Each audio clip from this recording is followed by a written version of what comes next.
Donc là on voit mon vol, mon DR400 qui visiblement fait un tour de piste et d'après ce que je comprends va prévoir d'atterrir en piste 12. Et j'ai ici mon Beech 60 je crois.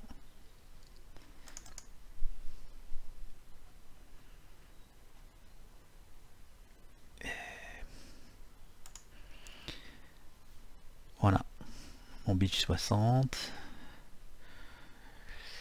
qui lui arrive par ma star, théoriquement ma 4 Delta.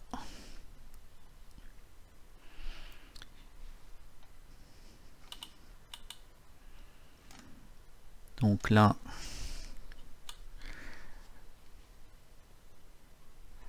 j'ai bien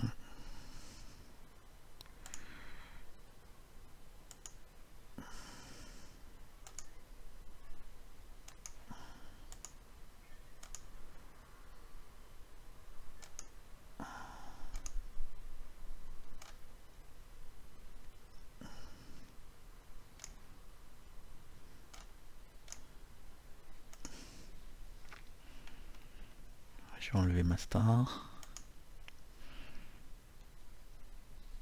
Je vais descendre encore mon niveau. Je reste à 10 000 pieds. Voilà. Ouais, je sais pas pourquoi j'ai celui-là. Là, j'ai pas de label, donc je ne sais pas ce que c'est. Pourtant, quand je suis sur Ivao, je vois bien qu'il a un transpondeur à 2000, qu'il est à 418 nœuds et qu'il est à 20 278 pieds.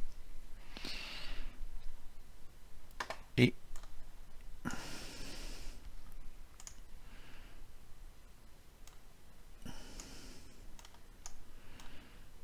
voilà, cet avion là, c'est celui-là, et je n'ai que cette information alors que j'ai tout là. Donc là, j'ai mon DR400 qui continue à préparer son tour de piste.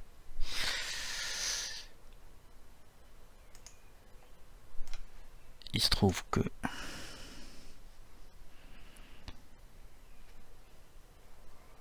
il n'y a aucune communication sur Unicom, aucun des deux ne communique.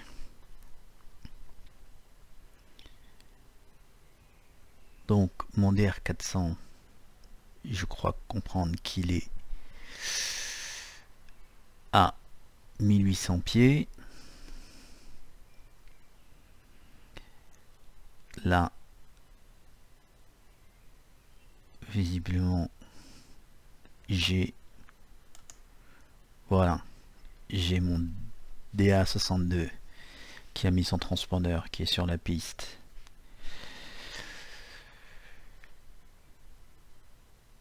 Je vais faire un petit zoom. Non, il a mis son transpondeur avant.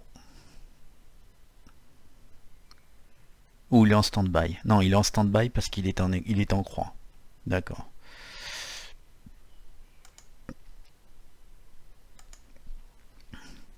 Ok. Je vérifie sur ma star. Putain, c'est con que je suis pas au contrôle. Donc là,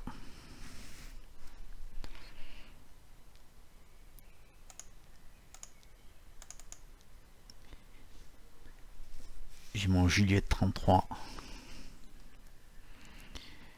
qui est en train d'arriver sur Cannes.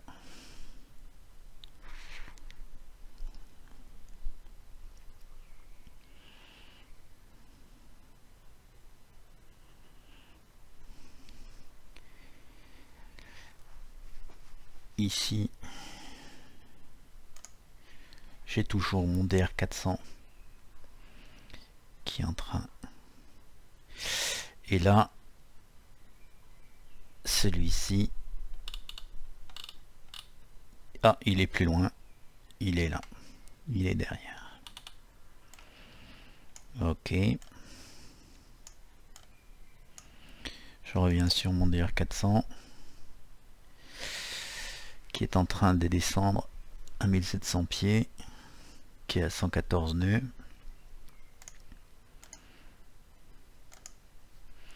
Mon beach qui est à 10 000 pieds, qui est à 218 nœuds. Mon beach 33 qui est à 8200 pieds, à 179. Je reviens sur celui qui est au décollage et qui n'a pas bougé. J'enlève mes stars. Je vais vérifier simplement. Ah. Alors, qu'est-ce qu'il nous fait? Le DR400, il va tourner. Il va faire un demi-tour parce qu'il s'est trompé, je pense. Je vois que ça.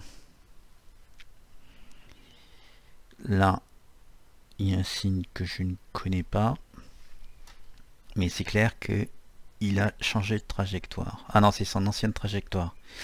Donc il a fait Cap Sud. Il est visiblement en descente. Et j'ai ici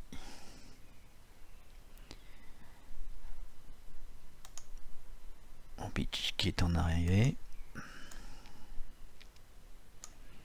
Je vais agrandir. En 8 minutes, ça va. Ils sont pas en trajectoire de collision. Normalement. Donc, lui, il a loupé son approche et il va se remettre sur l'axe. Vraisemblablement.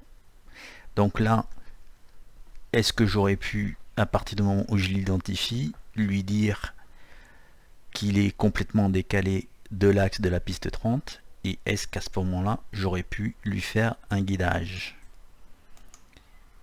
Celui-ci, je ne sais absolument pas à quoi il correspond, puisque je n'ai ni étiquette, ni rien. C'est un dollar. C'est à 7000. Et je n'ai aucune information sur cet appareil. Et il apparaît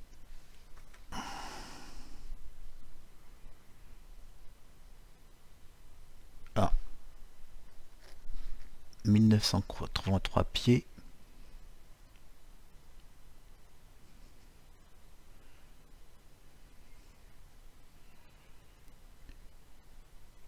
Sur WebEye.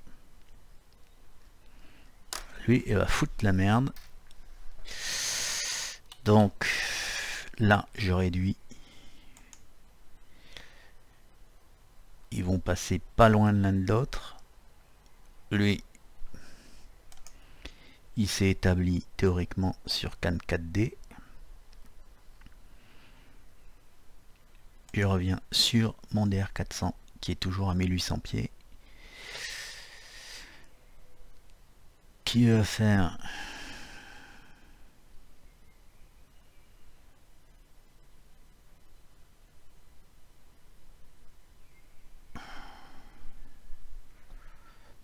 sans doute un virage.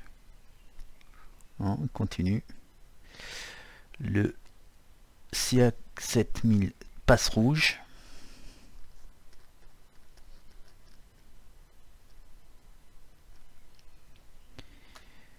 Donc là, c'est collision, éviter, j'imagine.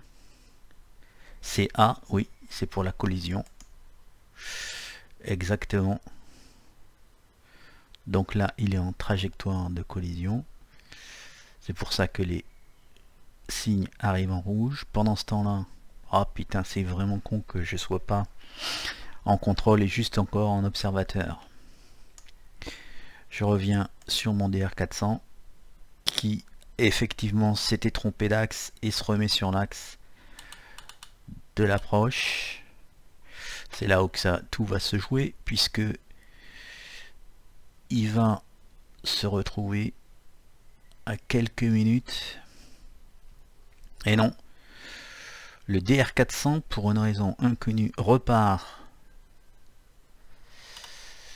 Là, il repart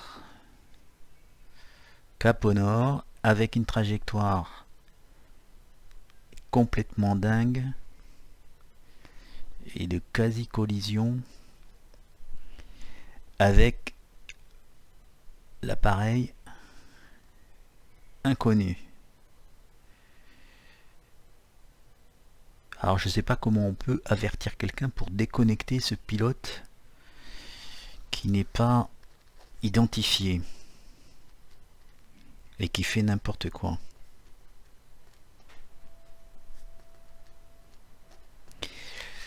Donc là, j'ai une situation critique. Visiblement, les deux appareils se sont croisés, en tout cas, si j'en crois WebEye, et si j'en crois mon radar, effectivement, mais ils sont, ça y est, ils ont passé, et le trafic,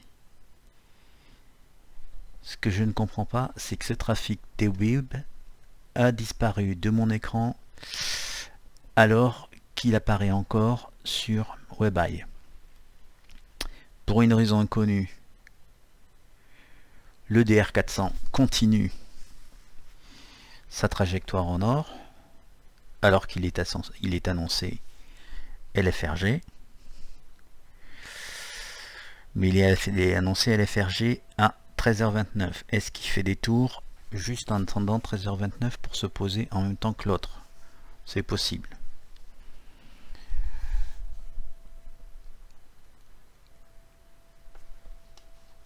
En tout cas, j'ai aucun message.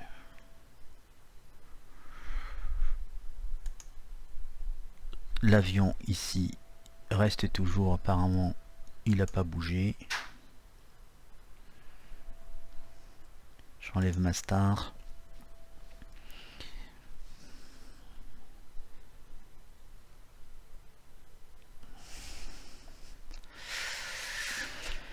Mon DR400 continue en direction de la zone interdite. À 1800 pieds, il est en plein dedans, puisque la zone interdite monte jusqu'à 2500 pieds. Il est toujours à 130 nœuds. Ici, j'ai un avion sans étiquette. Mon DR400 qui n'en finit pas de faire des tours et qui va sans doute vouloir se poser en même temps que le trafic IFR qui est là. C'est vraiment dommage que je puisse pas faire ce contrôle, et vous voyez que leurs trajectoires vont être quasi trajectoire collision. Encore une fois, j'ai pas l'identification de ce trafic.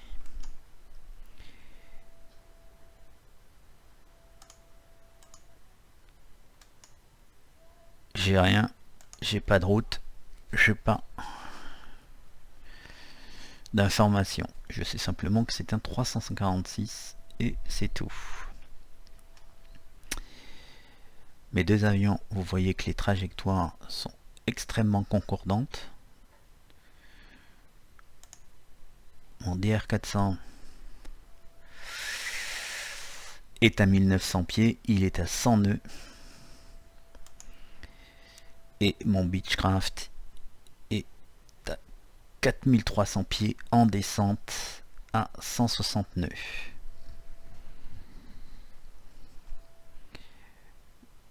Visiblement, l'appareil qui est sur le tarmac est en cours d'alignement, ou de décollage.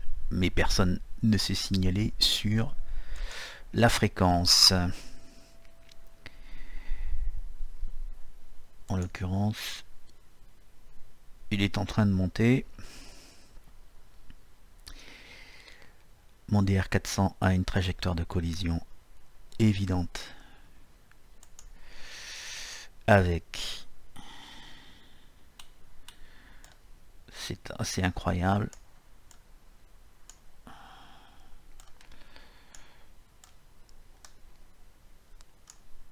De voir ce qui se passe. J'ai ici un trafic que je ne connais pas et qui est en haute altitude visiblement.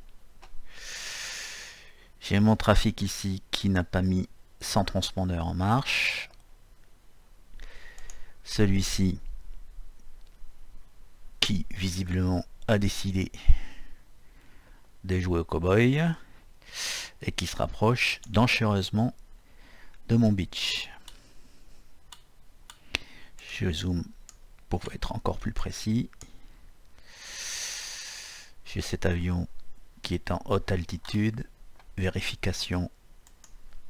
C'est un Boeing 737 qui se trouve à 34 600 pieds. Mais donc qui ne doit pas avoir de transpondeur en mode S. Ici, je ne sais pas pourquoi, le code de l'avion a changé.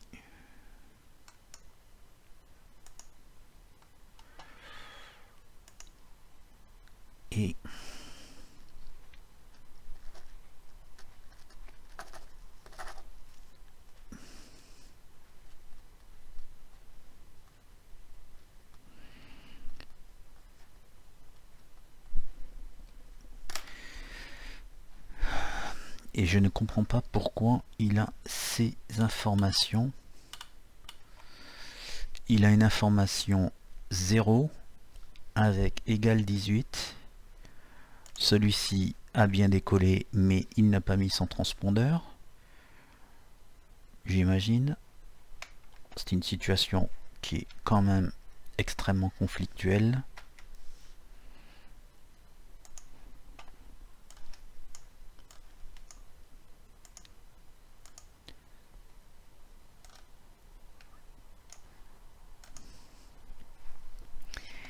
Le dupe, son call sign a changé. Et visiblement, il y a une situation que je ne comprends pas.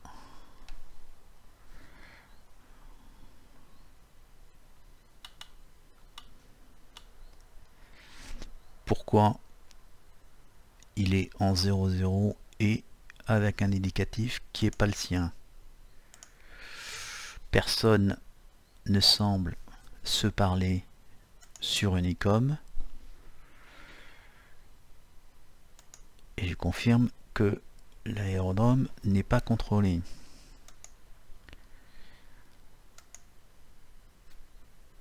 Mon beach est en train d'arriver alors que je ne sais pas ce que fait le DR400.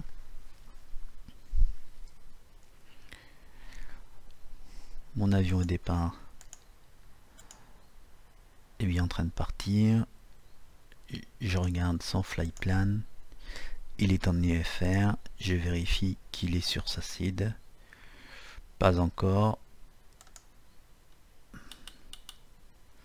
Mais là, je suis sur l'aigle. Donc, normalement, il doit être sur l'aigle. Toujours aucune compréhension du signal qui est... Voilà. Alors, j'ai mon F Hôtel Fox Hôtel Juliot 33 qui est en approche sur la piste 30.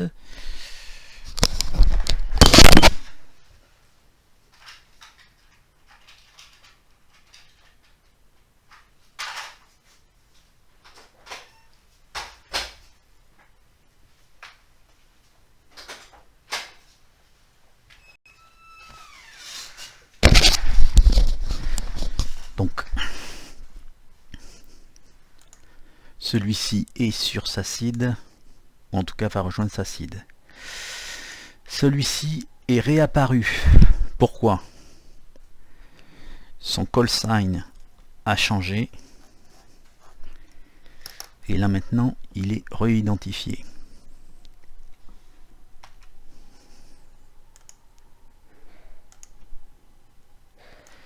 Et je ne sais pas pourquoi.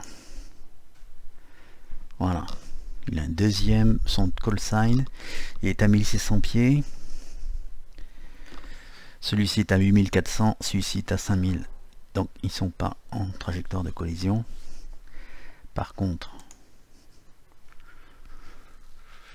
celui-ci qui avait prévu un ILS 30 fait je ne sais pourquoi.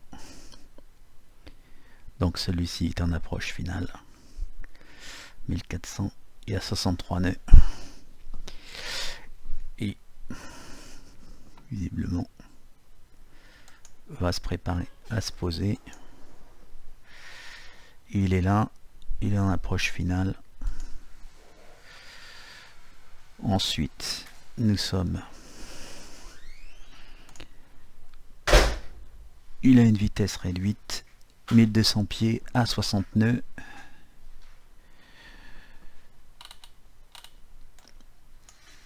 Ce trafic est à 9700 pieds, pas de problème. Est-ce qu'il est établi sur ta steed? Pas encore, mais il devrait pas tarder.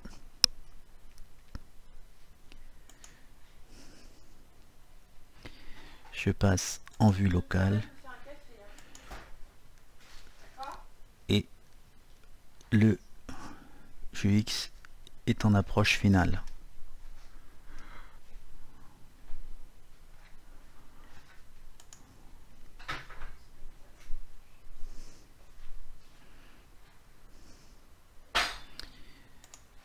Et celui-là, il passe alors qu'il était...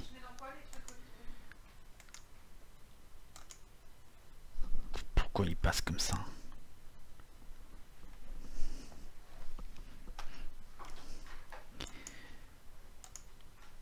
Voilà, la nouvelle route. Merci pour votre compréhension.